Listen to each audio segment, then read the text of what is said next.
Mackenzie Allen Phillips. I've been looking forward to this. Do I know you? Not very well, but we can work on that.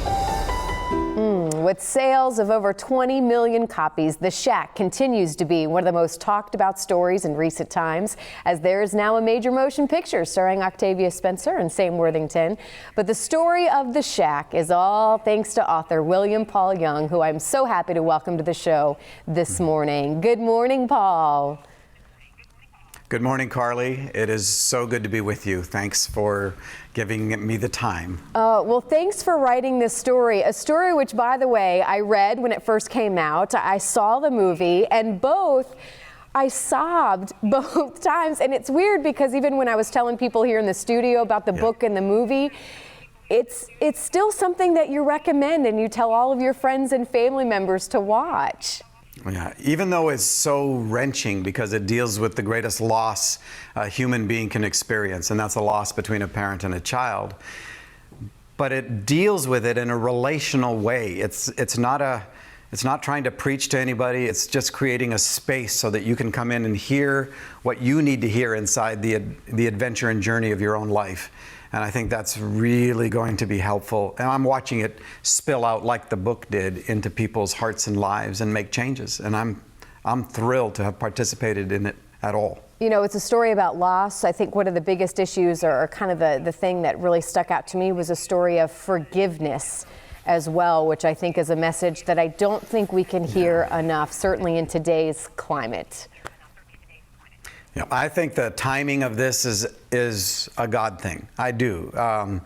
The idea that we need to deal with the divisions that we've created in our own lives and in our own hearts. You know, forgiving yourself for your participation in things that were hurtful to others is really one of the hardest journeys.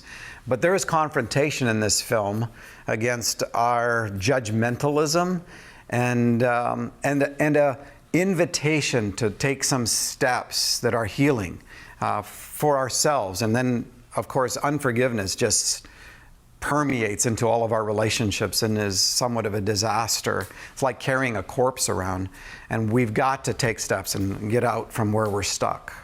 You know, it's interesting. I heard you in an interview, too, say that you kind of saw God show up in the making of this film, which you, I understand as well, had a great hand in as well, maybe even more than what you thought was originally going to be allowed. But it kind of explained how you saw kind of God's fingerprints, maybe in even the making of the film. There are so many stories, and some way too long for a short interview, that are miraculous, the intersection of people's great sadnesses with the actual making of the film. But there were little touches too, like there's a scene where a butterfly just shows up and right at this most poignant spot and lands on Sam Worthington's nose. And he's surprised and gently brushes it away. It's not CGI.